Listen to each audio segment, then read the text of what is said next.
का स्वागत है वैष्णव तंत्र चैनल में। और आज हम लोग चर्चा करेंगे कि जो रक्षा यंत्र निर्मित करने का या कवच धारण करने का जो प्रयोग है और इसके पीछे जो गूढ़ रहस्य है जो प्राचीन ग्रंथों में और इसके जो विधान जो है साधकों के जो अनुभव है सब विषयों को समाहित करते हुए, जैसा कि आपने थंबनेल में देखा होगा कि एक कंप्लीट इस वीडियो में, और इस वीडियो लंबी होगी लेकिन अगर आप इस वीडियो को देखेंगे तो इस विषय पर दूसरी वीडियो देखने के लिए आपको जरूरत नहीं पड़ेगी और एक एक बिंदुवार इस विषय पर हम लोग चर्चा करेंगे और बड़ी ही डीपली चर्चा करेंगे। तो आइए आगे बढ़ते हैं। सर्वप्रथम हम लोग आज का मुख्य विषय है, मुख्य बिंदु है कि रक्षा यंत्र का निर्माण कैसे करें अपने घर परिवार को सुरक्षित करने हेतु, या कोई ऐसा दैवीय कवच जिसका सिद्धि करने या उसे जागृत करने, तो उसका प्रयोग और उसका जो है उपयोग हम अपने दैनिक जीवन में अनेक कार्यों की पूर्ति हेतु कैसे कर सकते हैं अपने घर परिवार के लिए। अब अगले बिंदु पे हम लोग चर्चा करते हैं कि आखिर रक्षा यंत्र जो है या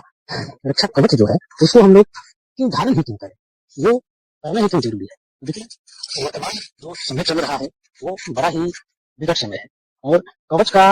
एक अनूठा उद्देश्य ये होता है कि हमें अनेक प्रकार के आध्यात्मिक युद्ध से बचाता है या उन सूक्ष्म जगत के दुष्ट आसुरी शक्तियों से रक्षित करता है, या कह लें कि तंत्र युद्ध से, तंत्र के माध्यम से जो ऊर्जा, जो नकारात्मक ऊर्जा आपका अहित करने के लिए आपके या आपके घर परिवार को प्रेषित की जाती है उससे रक्षण हेतु, या कह लें कि उन हमलों से जिन्हें हम या हमारी आंखें तुरंत नहीं देख पाती, उन सबसे रक्षण हेतु, घर परिवार की रक्षा हेतु हम लोगों को अनेक प्रकार की ज्ञात अज्ञात सूक्ष्म स्थूल जगत के शत्रुओं से रक्षण हेतु कवच को धारण करना चाहिए, क्योंकि कवच धारण करके हम शत्रु के विरुद्ध दृढ़ता से खड़े हो सकते हैं और परमेश्वर की उस दैवीय शक्तियों की कृपा से पात्र हो सकते हैं।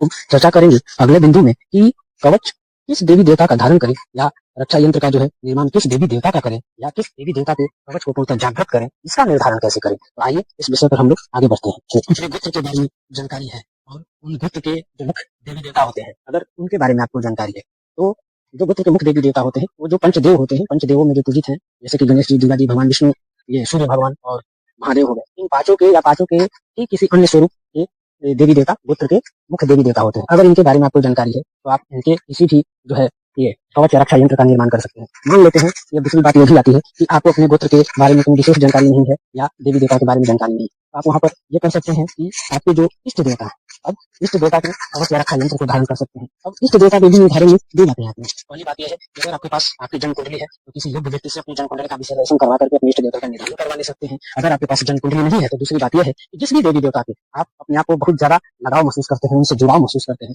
वो आपके इष्ट हुए, तो उनका रक्षा कवच या रक्षा यंत्र को आप जो है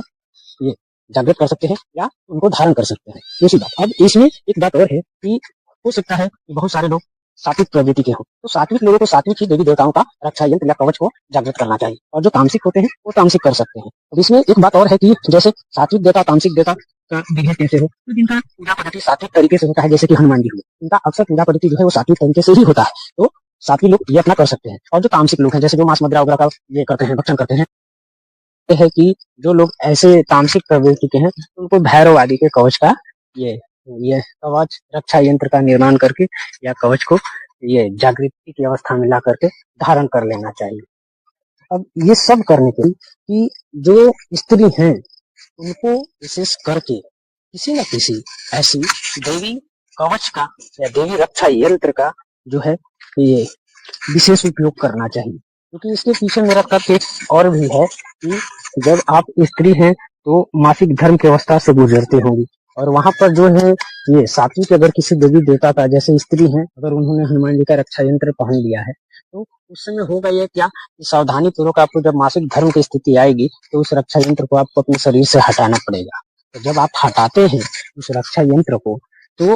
अब समझने वाली बात ये है कि जब वो 5-6 दिन के दौरान जब आप अशुद्धि की अवस्था में रहिएगा तो आपके शरीर पर कोई प्रोटेक्शन नहीं है, और उस दौरान अगर सूक्ष्म जगत से कोई आपके ऊपर ये अटैक होता है तो उस समय कैसे रक्षण होगा। तो इसलिए मेरा जोर रहता है कि विशेष करके लड़कियों और महिलाओं को कि अगर आप किसी देवी शक्तियों के रक्षा यंत्र या कवच को जागृत कर लें तो आपके लिए ज्यादा लाभकारी होगा। अब इस बिंदु को यहीं पर समाप्त करते हुए अब अगले टॉपिक पर हम लोग इसी में बढ़ते हैं। अगला टॉपिक है हम लोग का कि अगर रक्षा यंत्र खुद से घर पर निर्मित करना हो, रक्षा यंत्र खुद से घर पर निर्मित करना हो तो उसकी सामग्री क्या है और निर्माण की क्या क्या प्रक्रिया है, इस सब विषयों को अब इस बिंदु में हम लोग कवर करेंगे। भाई चलिए देखते हैं इसमें क्या है। तो रक्षा यंत्र घर पे निर्मित करने के लिए और इसकी जो है निर्माण प्रक्रिया के लिए जो सामग्री लगती है उसकी चर्चा मैं अपने इस वक्तव्य में कर दे रहा हूँ। लेकिन उसका निर्माण कैसे करना है इसके लिए मुझे एक अलग से वीडियो लानी होगी ताकि मैं वो निर्मित करके आपको दिखा सकूं कि ऐसे ऐसे किया जा सकता है। हाँ, लेकिन मैं एक बात यहीं पर और भी जोड़ना चाहूंगा कि वैसे व्यक्ति और जिस भी दैवीय शक्तियों के रक्षा यंत्र का निर्माण कर रहे हैं, अगर उन दैवीय शक्तियों की प्रत्यक्ष कृपा या उस कवच की एक जो है सीमित संख्या तक उस कवच का जप या पाठ अगर उन्होंने नहीं किया होगा तो उनके द्वारा निर्मित वो रक्षा यंत्र या कवच जो है कारगर साबित नहीं होगा। इसलिए आप ये प्रयास करें कि अगर आप किसी वैसे व्यक्ति से भी निर्मित करवा रहे हैं तो सिर्फ वो नाम का ना हो, वो काम का हो। और वो काम का तभी होगा जैसे अगर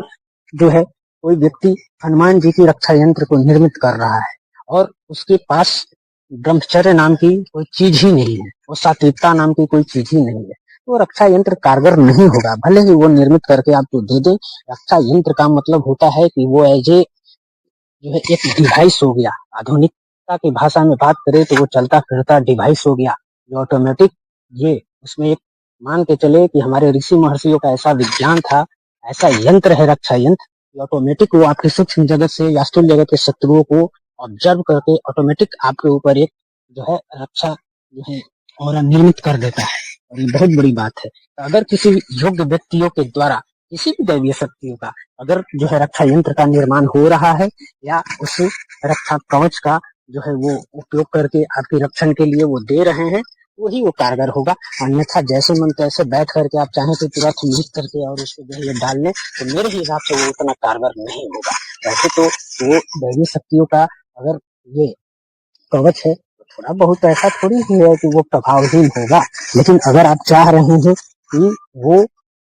विभिन्न संकटों से और बड़े से बड़े संकटों का आपका जो है रक्षण कर सके तो उसी उस दैवीय शक्तियों की सिद्ध या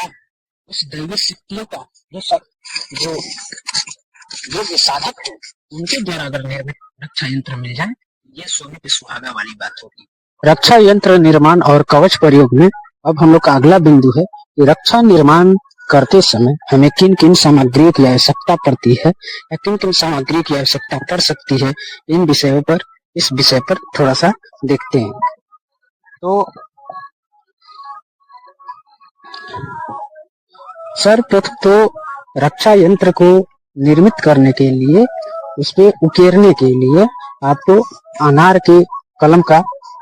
आवश्यकता पड़ेगी। अब इस अनार के कलम को आप जो है किसी शुभ मुहूर्त में जो है ये निमंत्रण देकर के ला सकते हैं। और बहुत सारे रक्षा यंत्र निर्मित करने में कनेर का भी कलम का प्रयोग होता है और अगर ये सब आपके पास उपलब्ध नहीं है तो करते हैं। हालांकि सर्वोत्तम अनार का कलम ही होता है। उसके बाद अनार के कलम के ये करने समय जो है उसके बाद भोजपत्र आपको चाहिए जिस पर आप लिख सकते हैं। हालांकि अगर आपके पास भोजपत्र उपलब्ध नहीं है तो सादे कागज पर भी वो कर सकते हैं आप। और इसके बाद जो है चांदी का ताबीज प्रयोग करना है। जो भोजपत्र पर आप यंत्र या कवच को लिखेंगे या बनाएंगे उसको जो है चांदी के ताबीज में ही या चांदी के ही डिबिया में ये उसमें डाल करके प्रयोग करेंगे। क्योंकि चांदी के डिबिया का प्रयोग करने के पीछे एक उद्देश्य ये भी होता है कि बहुत बार ऐसा होता है कि आप जो है किसी ऐसे स्थान पे चल गए जहाँ पे सूतक पातक का भेद हो तो वहां से थोड़ा सा वो ताबीज या रक्षा यंत्र जो है वो अपनी ऊर्जा या तेज को जल्दी नहीं खोता है। इसलिए ज्यादातर लोग विद्वानों का भी मत है, जो साधक है उनका भी मत है कि ताबीज या जो डिबिया है वो चांदी का ही प्रयोग किया जाए। अच्छा, अब इसमें जो होता है कि जो विभिन्न देवी देवता होते हैं उन देवी देवताओं के अनुसार जो है विभिन्न सामग्रियों की आवश्यकता पड़ती है। इसलिए जैसे मान लेते हैं कि माँ काली के रक्षा यंत्र का निर्माण करना हुआ तो उनमें नमक, काला सरसों, लौंग, काला मिर्च आदि वगैरह का प्रयोग होता है। इसी प्रकार किसी विशेष जो है अलग अलग जो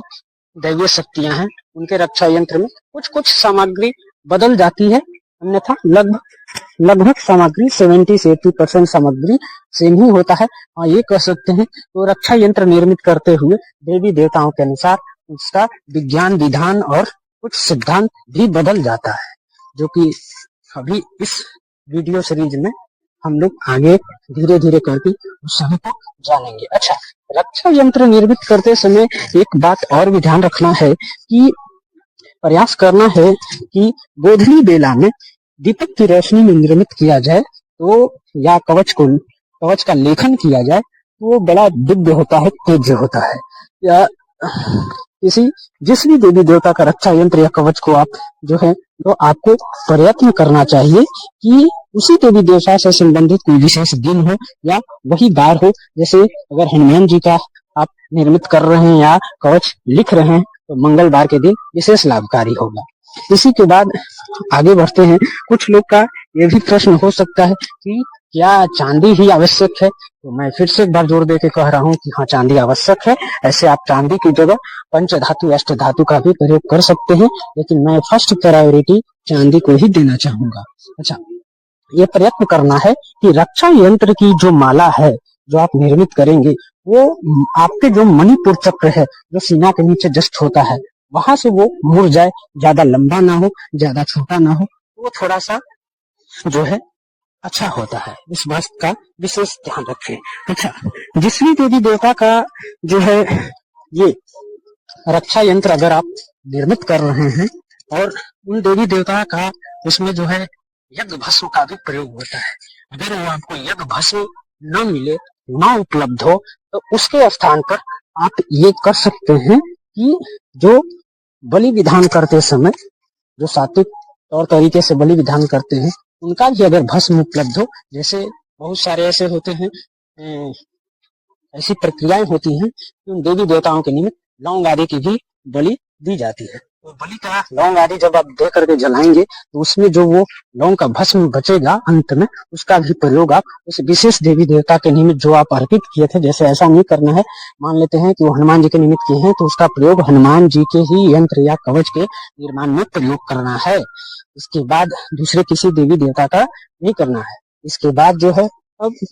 आप एक बात और भी अपने रक्षा यंत्र और कवच को लिख करके उसे रक्षा यंत्र के रूप में परिवर्तित करते समय एक बात और ध्यान दे सकते हैं, जिससे उसकी तेज और जो है बढ़ जाए, कि जितनी भी सामग्रियों का रक्षा यंत्र में आपको चांदी की डिबिया में भरने का लिए प्रयोग करें, उन सारी सामग्रियों को आप उन विशेष जो देवी देवता का रक्षा यंत्र निर्मित कर रहे हैं उनके किसी विशेष मंत्र स्रोत या कवच से अभिमंत्रित कर दे। अभिमंत्रित कर देने से उसमें और उसकी दिव्यता और तेजता में वृद्धि हो जाएगी। तो ये रक्षा यंत्र और कवच निर्माण में आप लाल भोजपत्र, भीमसेनी कपूर, ये इसका प्रयोग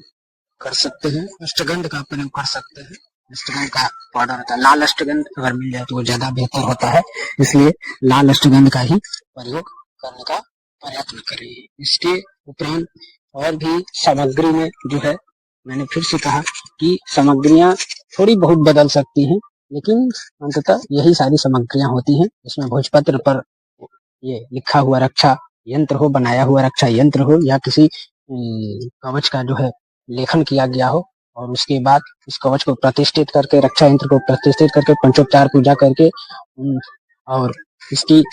और भी दिव्यता और तेजता बढ़ाने के लिए जो साधक गण है उनको बताने की आवश्यकता नहीं होता है, क्योंकि अगर आप पे किसी विशेष दैवीय शक्ति की कृपा है, उसे और दिव्यता और तेजता उसकी बढ़ाने के लिए आपको स्वतः वो आत्मज्ञान प्राप्त हो जाता है, और बहुत सारी चीजों को सार्वजनिक भी नहीं किया जा सकता है। इसलिए अब हम लोग किसी देवी देवता के प्रति विशेष लगाव है और उनकी विशेष कृपा आपको है, उस देवी देवता से संबंधित रक्षा यंत्र को सिर्फ निर्मित करके और किसी कवच का विनियोग मात्र भी लिख दिया जाए ना, तो रक्षा यंत्र कार्य करने लगता है। मैंने जो है कवच या रक्षा यंत्र को निर्मित करते हुए कवच या रक्षा यंत्र को निर्मित करते हुए विभिन्न प्रकार की दिव्य औषधियों का भी उपयोग किया जाता है, क्योंकि विभिन्न औषधियों का भी प्रयोग तंत्र नाश हेतु या तंत्र की रक्षा हेतु की जाती है। कवच का प्रयोग करने के लिए हम लोग अब चर्चा करेंगे, और उसमें जो बात है वो ये है कि जिस भी कवच का आपने जागृत कर लिया है या सिद्ध कर लिया है। अगर आवश्यकता पड़े, अगर किसी भी आपके घर परिवार में ऐसे व्यक्तियों के ऊपर जो है किसी भी ये तंत्र का दुष्प्रभाव दिखाई दे या लगे कि कोई जो है ये असली शक्ति का वेग है, तो आप गंगा अभिमंत्रित करके इन्हें जो है ये कर सकते हैं, उस जल को पिला सकते हैं। या आप एक आदत बना ले कि उस रक्षा कवच के या रक्षा स्रोत के जो है ये जल से अभिमंत्रण करके अपने घर में छींटा मारते रहे। इससे आपके घर की दिव्यता और सुरक्षा भी बनी रहेगी। इसके उपरांत जो है इस कवच का प्रयोग करने में और भी है कि सिद्ध कवच का पाठ करते समय आप जो है वहां पर गंगाजल या जल को रख दे या शहद को रख दे, जिससे जब आपका कवच का पाठ करते हुए आपने जिस भी कवच को जागृत कर लिया है, सिद्ध कर लिया है, उस पर अगर दृष्टि डाल दी जाए तो स्वतः जागृत हो जाता है और उस जल का शहद का आप प्रयोग कर सकते हैं। ऐसा विधान है। और जिस भी देवी देवता के कवच का प्रयोग करना हो, उससे पहले उनके आराध्य देव की पूजा हो जाने पर वो कवच और अधिक दिव्य, तेज और अधिक शक्तिशाली बनता है। जैसे हनुमान जी के कवच का अगर प्रयोग करना हो तो राम जी के ध्यान मंत्र अगर कर लिया जाए तो ज्यादा प्रभावकारी होता है। बिल्कुल। और राम जी के अगर मंत्र का जो है जब करके हनुमान जी के किसी सिद्ध कवच या स्रोत का उपयोग किया जाए तो ज्यादा प्रभावकारी होता है। हनुमान जी का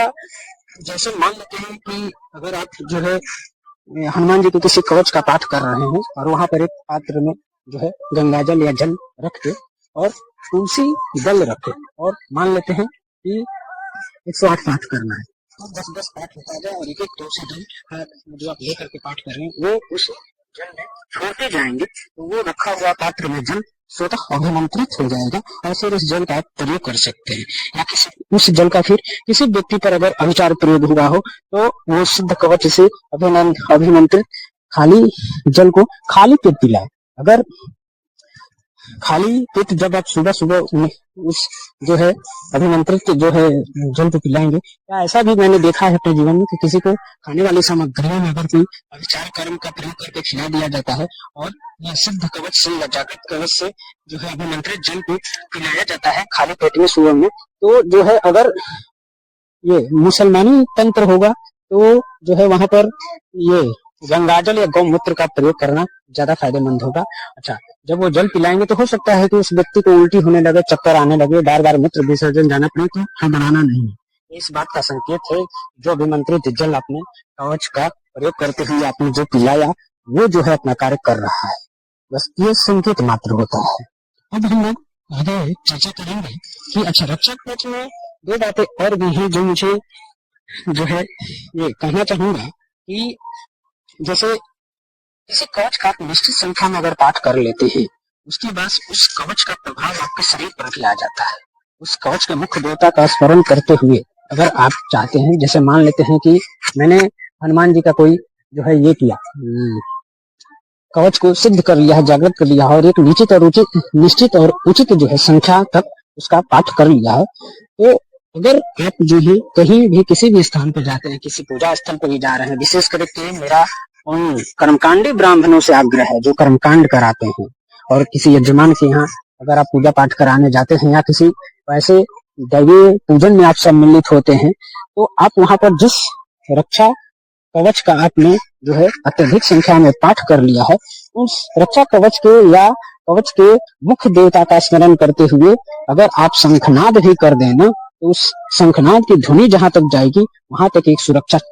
कवच जो है निर्मित हो जाता है, जिसे सूक्ष्म दृष्टि से देखा जा सकता है। अच्छा, एक बात और भी है, मैंने अपने जीवन में जो देखा है, जो अनुभव किया है, कि जिस भी सिद्ध कवच को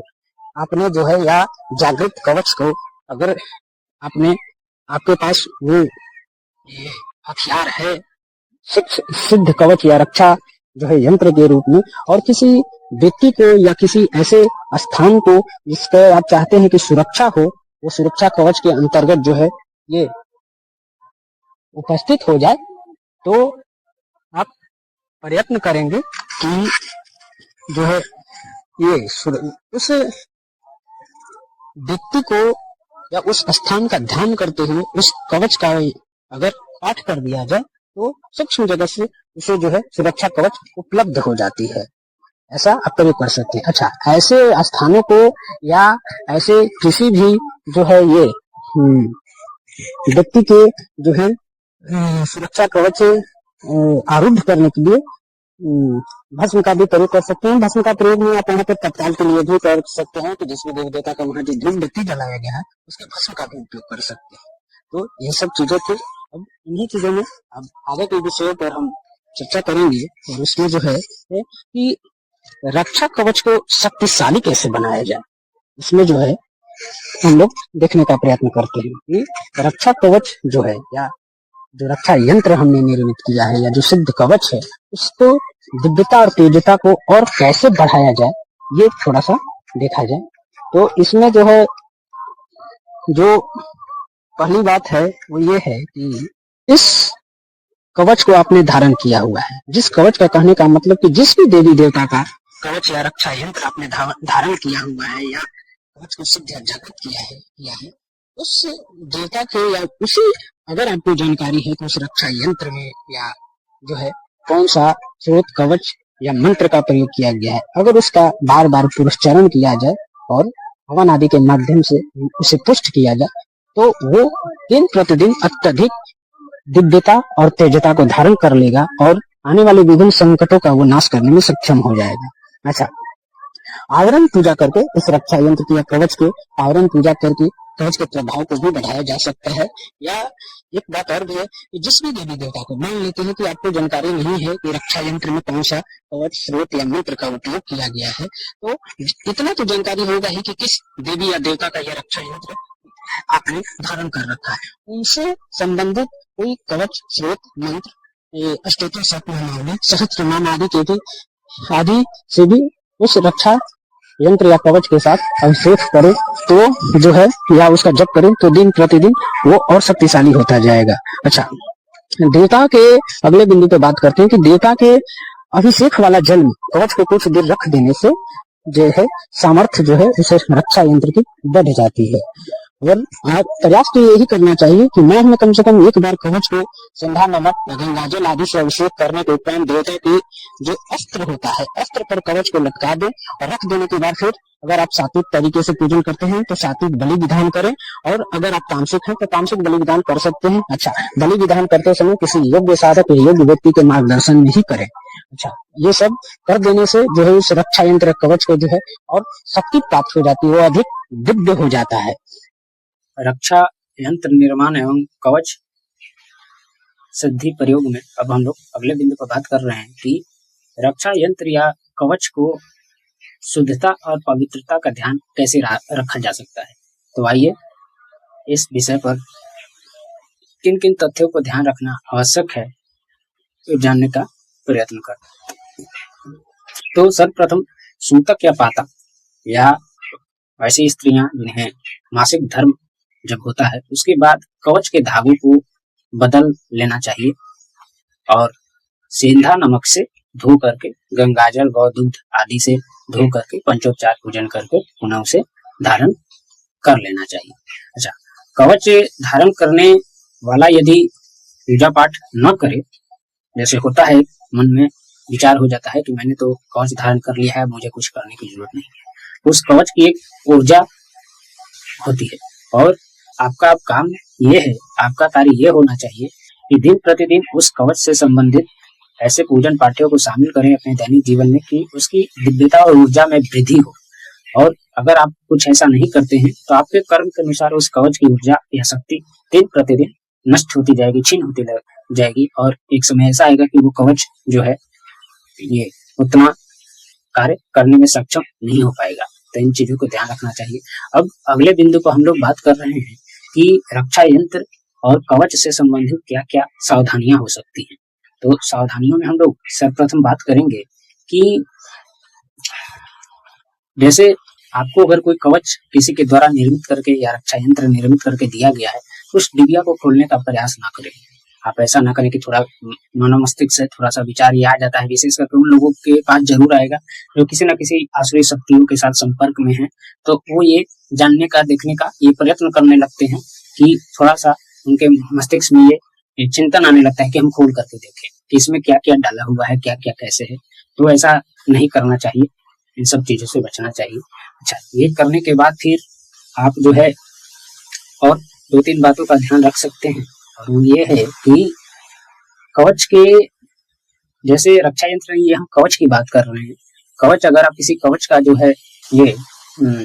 विधिवत पाठ करके उसे जागृत या सिद्ध कर रहे हैं, तो उस कवच में जो अस्त्र शस्त्र वाले संज्ञा वाले जो मंत्र हैं, उनके नाम से आहुति नहीं देनी चाहिए, इस बात का ध्यान रखना है। अच्छा, कवच से आहुति कैसे देनी है, इस विषय पर हम आगे चल के एक वीडियो लाएंगे, और अगर आप पे दैवी कृपा हो गई तो आत्मज्ञान भी हो जाता है, तो दैवी शक्ति आपको आत्मज्ञान दे देगी कि कवच जो है उसका जो है कैसे हवन अनुग्रह करना है। उसके बाद जिस भी देवी देवता के कवच का प्रयोग करना हो, तो उनसे पहले उनके जो है आराध्य देव की पूजा कर लेनी चाहिए। जैसे अगर हनुमान जी का प्रयोग करना है तो राम जी की पहले पूजा या उनके किसी मंत्र की जप वगैरह कर लेना चाहिए। ये बातें होने के बाद जो है अब हम लोग इसी में है कि विनियोग के जल को, जैसे आप कवच का पाठ करते हैं तो उसमें विनियोग होता है, तो विनियोग के जल को ये प्रयत्न करना है कि जो है वो पैर से न लगे, ठीक है। समर्पण का जल जो है, जैसे पाठ करने के बाद अगर आप उस कवच को उस देवी देवता के निमित्त समर्पण कर रहे हैं, तो देवी के निमित्त अगर कर रहे हैं तो समर्पण का जल देवी के बाएं ओर, और किसी देवता के निमित्त कर रहे हैं तो दाएं ओर रखना चाहिए। टॉपिक पर इतना ही, अब आगे किसी विशेष टॉपिक पर आपसे विशेष आग्रह है कि इस वीडियो को एक बार में समझ में आए तो 2 बार देखें। बहुत देखने में छोटा है, लेकिन ध्यान रखिएगा, पूरा यूट्यूब खंगाल लीजिएगा तो इस विषय पर एक जगह इतनी सारी जानकारियां, और इससे बाहर जानकारी की आवश्यकता भी नहीं पड़ेगी। धन्यवाद।